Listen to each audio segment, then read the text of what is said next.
Welcome everybody to another installment of the spring edition of Feeding Value.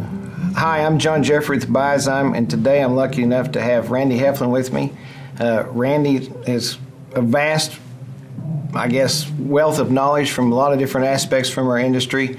I cut my teeth at Cargill as a cattle buyer. Randy was my first boss out of college. From there, he spent some time at Koch Industries in their cattle feeding division, and now for the last 25 years has been the independent cattleman and owning cows and stocker animals, feeding cattle in the feed yards. Even at one time had some interest in a dairy. So we both kind of come from the corporate world. You got out of it. I'm still kind of in it. But we know in the corporate world that we look at a lot of metrics. We look at how to measure things, to look at returns on investment, or what are we going to do to add value back to the company and put more money back in the coffer, if you will, so we can continue to either make products or create box beef or however you want to look at those things. Speak to that in terms of our training and what is the return on investment, and how might someone that's not necessarily from the corporate world correlate that to what they do every day that might simplify it so they would better understand what we're really talking about? Thank you. As you said, our history with the corporates, with Cargill and Koch for 20 plus years, one of the principles that they instilled in both of us was to learn how we employed the money that we were granted to purchase or invest to deliver the appropriate return or break even that we were trying to achieve. So, like any of the additives that we use to enhance our programs at the ranches or the stocker program or the feed yard program, there's no free rides. So those inputs all have to be justified. So whatever the cost is, we look at what is the return we're going to get out of that justifies that expenditure. So that's your return on investment. If we're investing $10,000 on a certain product, what monies do we get back? What time do we save with our employees? How does that reduce our overhead? And we look at the same thing whether it's equipment also. We have to look at how many dollars are invested or how many dollars are employed in that, and what's the return? What do we get out of that? To know whether we want to repeat that or whether we can somehow be more efficient and more economical with the resources and the assets that we're utilizing. And that means sometimes it's justified to spend a little more money up front to get the kind of returns we would like to achieve at the end. I look at it, John, as more of what's the best value. I'm not really concerned with the initial cost, so to speak, but if the economics make sense to spend that amount of money, it gives us the return on that expenditure. It gives us the break even that is better than average, that keeps us more competitive, that allows us to be a greater competition with our peers. That's what I'm after. So best value is how I'd like to describe that, to where the economics of it are better, whether it's a more expensive product or a lesser expensive product. Just because it's cheaper absolutely doesn't mean it's going to be the best return. I think I gave you the example of a type of dog food when we were raising the Labradors, that I was guilty of going to Walmart and buying the El Cheapo at the time and thinking how that worked, but came to find out the dogs ate way more of the cheaper feed than when we switched and went to Iams at the time, which was a more nutritional, more efficient, and the cleanup was a lot less. For sure. And I think about that in terms of felt hats. So which is the better value, the 7X at X price or the 100X or 200X? Well, when you're 2 miles from the barn and you get caught in a rainstorm, you and I both know what's going to happen when you get to the barn. If you got a cheap hat, it's going to be flopped over and you're going to have black dye running down your neck versus one that can weather the storm. So to me, it's a better value to buy a little more expensive hat because the benefits I'm going to derive from it far outweigh. Good point. It's going to last you. Right, it's going to last you. It's still going to look good in the end. Still going to look good in the end. Then when I think about our products, I think that we make great products and then we put Amerfirm in. Sometimes I tell people it's the Cadillac that drives the movie star around. Amerfirm's the movie star. It's the one that's in the back seat, that when it gets out, everybody's going to take the picture of. And so I think that's where the value of what we do is very important. No, it's a good point because the initial cost was higher than the product that we were using. So anytime that we're trying to make a decision to switch with something that we're pretty well satisfied with, we need to understand what value does it bring to the table that we're not currently getting. And the only way we could was to try it. I mean, we were hearing recommendations from our neighbors. Our superior rep was recommending it on his cow herd. He was having great success with it.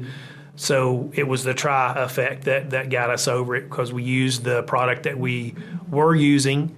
We implemented the BioZyme into our program along with the other additives that it had, like you mentioned, the Amifirm. We also used the garlic for fly control, the pepper extract for the heat retardant type information that we need on like the northern cattle. So once we used it fence line to fence line with cattle from the same origin on similar forages, VitaFarm shined above the other without any question. It was head and shoulders above what we were using, so therefore it costs more, but value-wise, it was a better product when we got to looking at our expenditure versus what we were getting. Speak to some of those things that you've seen from our products that you've used, and what are the benefits from a health perspective and a performance perspective in terms of average daily gain? On our program cattle, a lot of those originate out of the north, and we bring them down into Kansas and Oklahoma, and we run them on about 11 or 12 different ranches. So to help those cattle acclimate a little bit, we'll use the pepper extract type deal in the heat, so those cattle can take the Oklahoma summers a little bit better. And also with the garlic, that helps with fly control, that minimizes the contamination of the eyes, the pink eyes, blue eyes, and problems like that. So because if we come up with blue eyes or something at the end, those cattle are fallouts once again, whether they're conventional or natural cattle, either one. So those two additives have been a huge savings for us, and probably two of the main criteria that got us switched over from other product to a VitaFarm product. So let's talk about how you measure that return of that value that's added back. I've sat with you before at these sales, and I've seen your spreadsheet that you look at, can I buy these cattle or I can't?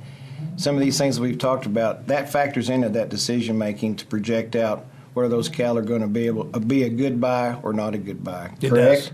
Right.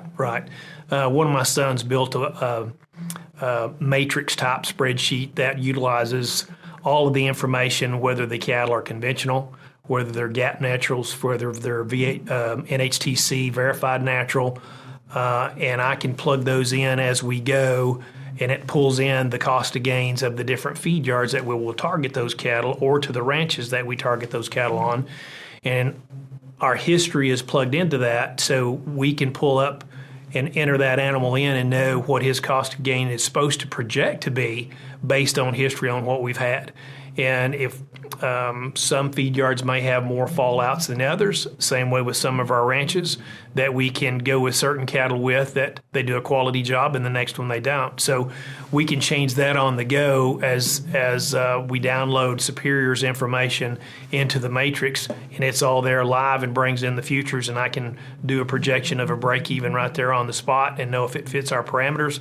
It also helps target the cattle on when they're going to be harvested or they're going to come off grass or out of the feed yard to know if we have the appropriate slots or the timing's correct for all of those cattle to be harvested. So we've talked before, you're no different than any other cattle producer. Actually, we talked about earlier that we think we're in the cattle business, we're really in the forage business. We're grass farmers. We just use the cattle to do it. Mm-hmm. And not unlike producers, you wanted to try some of the things that we offer to see what they would do before you started implementing across your organization and what you bring to the table every day. So tell us about your initial start, what you measured, what you saw initially that was different than what you'd done before, and why was it enough to start to expand the utilization of our products? Obviously, I was hesitant to change programs from what we were doing because We always have new products come down the way that their product is better than that product, and according to their trials, they've proven to be better than their competition. We like to learn ourselves, so we heard about the value of the Emiferm and the VitaFerm product, and with us running the natural cattle, we ran our own trials of what we were using compared to what we were switching over to what VitaFerm was offering us.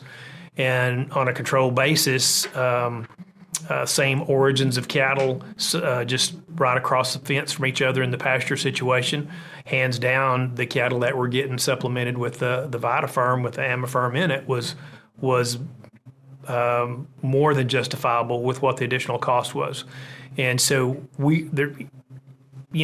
of the additives or the inputs that we use in the program have to be justified. There's no free rides. It's either got to save you in dollars or it's got to save you in overhead or labor or time. And if we can justify whether it's equipment or whether it's a feed product, that's how we base our decisions off of. So that's helped us get over the initial resistance, and now we've gone all the way with VitaFerm on all of our cattle coverage that's on the ranch scale. The return of it, like I say, came out in the trial, and we compared our history on the fallouts or the illnesses or the sickness that we had versus we didn't have by using the two different products. So knowing those things and the economic situation that we're in, not only from inflation, let's just put it out there, to we go west and we have very drought areas. Some folks, I don't think, always understand that utilizing a feed additive of any type that can do anything to improve efficiencies is much more magnified when feed prices are exceptionally high like they are now. Right. They're always an advantage, but they're a bigger advantage now. You can see the dollars that go back in your pocket much easier. So speak to that in terms of how do we get people to look at the investment up front. It's not about cutting costs. We're not in a situation where cutting costs up front is going to be a benefit, because at the end of the day, it's all about weight. So we need those cattle to perform at their maximum potential. And sometimes it's not about necessarily making money, but it's how do I lose the least amount of money so that I can stay in the buggy and continue on with what I do. Speak to that a little bit, if you will.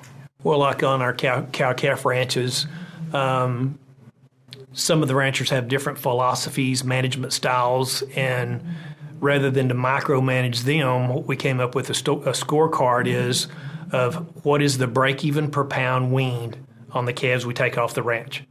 And that pretty well lets them take their feed products, their forage program, however they rotate the cattle, the vaccination program, their breeding program, the equipment they use. All those inputs are in there that boil down to what is the cost per pound weaned coming off our break-even coming off of the ranch. And that pretty well scorecards how we get along at the ranch level. Now, with the supply chains issues that we're going to continue to fight going forward, that's to factor in. Obviously, all of the costs are going to go up. Fuel's going to touch everything that we're going to be affected with. We need to micromanage the efficiency of our program. And if we can do that with the appropriate additives that let us take full advantage of the feed products, the forage products that we're producing, then that enhances the overall break-even and bottom line of the ranch and also the stocker programs. Yes. I oftentimes think about some of the old commercials that were on TV when we were kids growing up. You know, the Life cereal commercial, little boys at the table, the mom sets the Life cereal down on the table. One little boy looks at it and he says, "I'm not going to try it, you try it." And shoves the next one, they're like, "Well, give it to Mike, he'll try anything." So out in the field every day when I'm talking to producers or dealers of ours, I tell people, you know, I just need a lot of Mikeys. If I can just get somebody to try it so they can see what it will do, just like you, then I can prove to them that what we bring to the table is of benefit and it will help them put more value in their pocket. Hands down. And then I think about the other cereal commercial, the Cheerio, where the little guy didn't eat Cheerios and he ran out of gas. Well, then I think about our cows.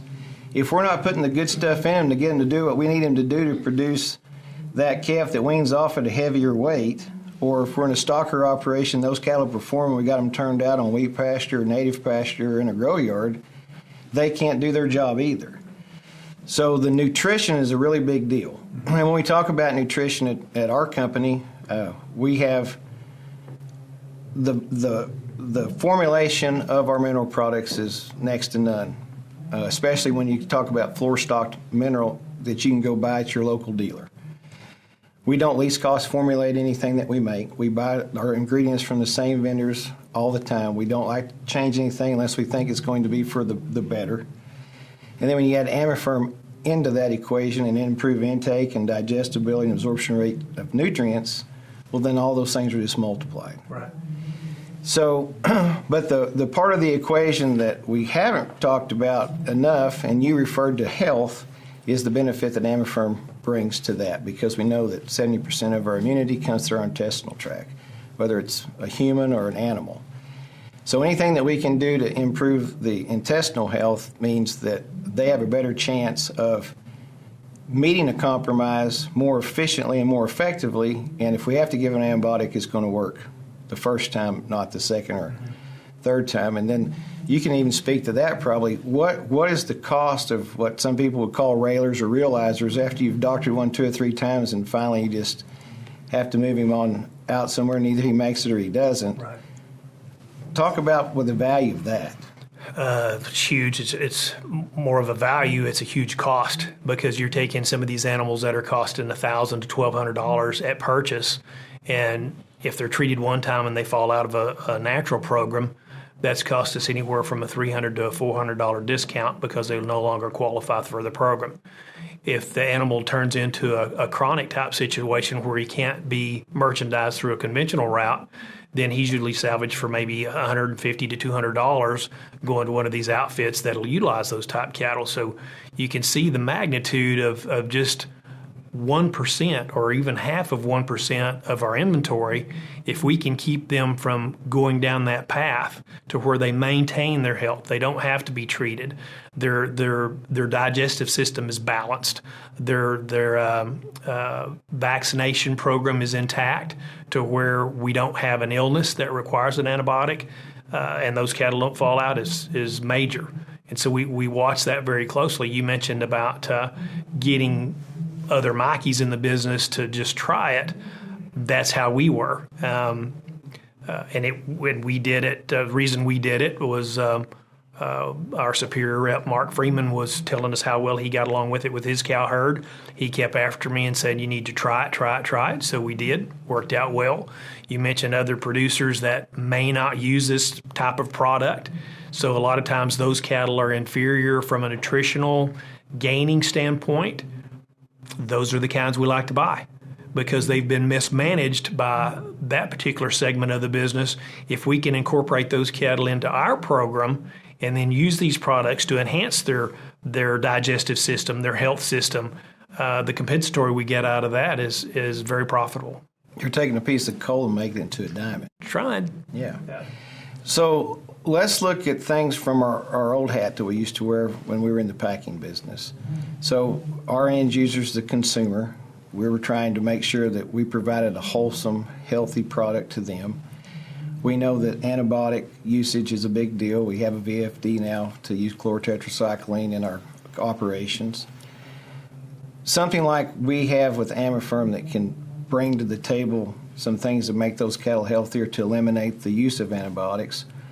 What does that mean to us as producers and even as a company to be able to tell that story to the consumer and how important that can be? Well, keeping the integrity of just beef in general all the way to the retailer is huge. This is where you kind of get into your sustainability information. If we can consistently produce a product that is consistent, flavorful, and is the same every time, to where that person goes to the restaurant or to the grocery store and picks out our product and they have the same enjoyable experience every time, that's our target. We don't want to get into those issues to where it's unpleasant because they're taking their hard-earned money and buying a steak or whatever they're taking home to treat themselves or family or others, and we want it to be what their expectations are. And if we can consistently do it the same type of high-quality breeds and the feeds that we use will get us that success. So our company motto is the care that comes full circle. So we care about the environment, we care about the animals, and we care about the folks that use our products, and we care about the folks that are going to end up eating wholesome beef that's going to go on their plate.